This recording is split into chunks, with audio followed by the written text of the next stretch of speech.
You know, when you hear the word entrepreneur, you probably picture some tech genius in a hoodie or these larger-than-life founders who are totally changing the world. But what does it really mean to be an entrepreneur today once you get past all the stereotypes? Well, in this explainer, we're going to give entrepreneurship a much-needed reality check. Okay, let's start with a question for you. Just look around. Your neighborhood, your city.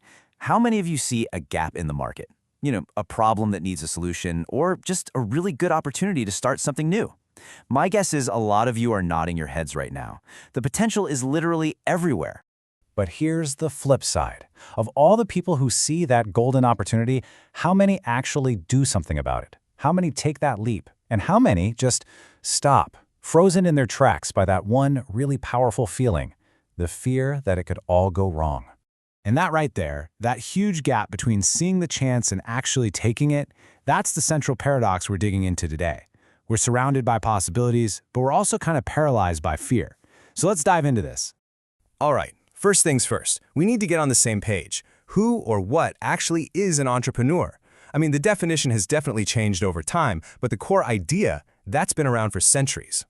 Let's rewind all the way to the early 1800s. An economist named Jean-Baptiste Say gave us this classic definition. And what he's saying is, it's not always about inventing something totally new. It's about taking what's already there, money, people, ideas, and just putting them together in a smarter way that creates more value. It's about making things work better. Then you get Joseph Schumpeter, and he took this idea and cranked it up to 11. He saw entrepreneurs as revolutionaries.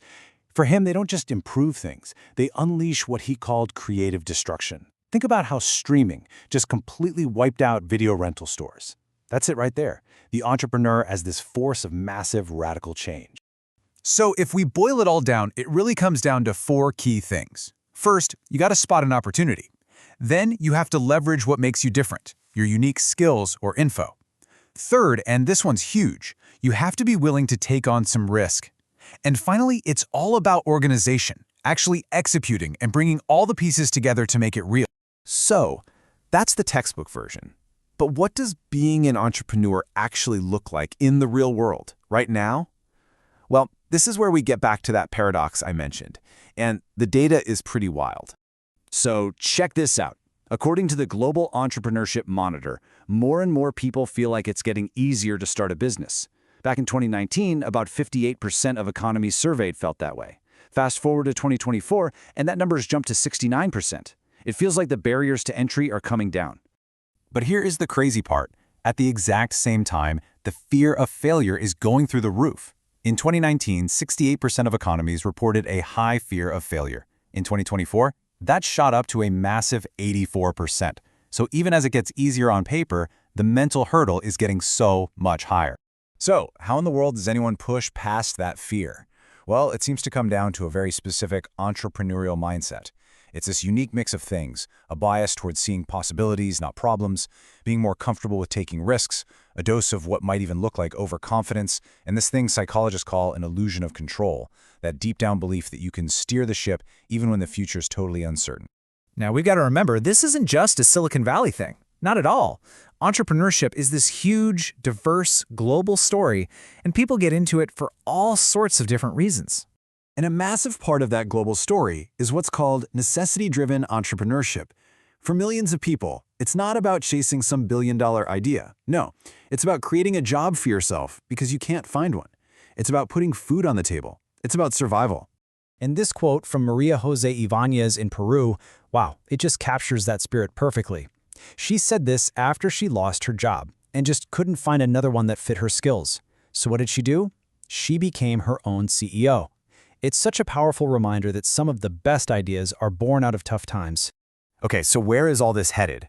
When we look at the future, there are two massive forces that are completely reshaping what it even means to be an entrepreneur today, and those are purpose and technology. First up, purpose. We're seeing this really fundamental shift in why people start companies. There's a new generation of founders who are building businesses specifically to tackle huge social and environmental problems. For them, making a positive impact isn't just a nice bonus, it's the whole reason they're doing it. And what's really fascinating is who's leading this movement. The data from the GEM report is clear. In many countries, it's women entrepreneurs who are really at the front lines of this purpose-driven wave. I mean, just look at the numbers for Slovenia and Sweden. The gap is huge. It's like we're seeing a whole new definition of what success in business even looks like. And that second huge force? You guessed it, technology. Specifically, generative AI. And this isn't just another tool in the toolbox. It's becoming a true AI co-pilot for founders, and it's completely changing the game of who can build a business and how they do it.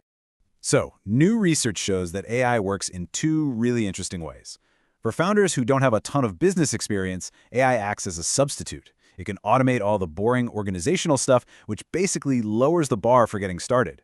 But for founders who already have the tech skills, AI acts as a complement. It supercharges their abilities, letting them build and solve problems way, way faster.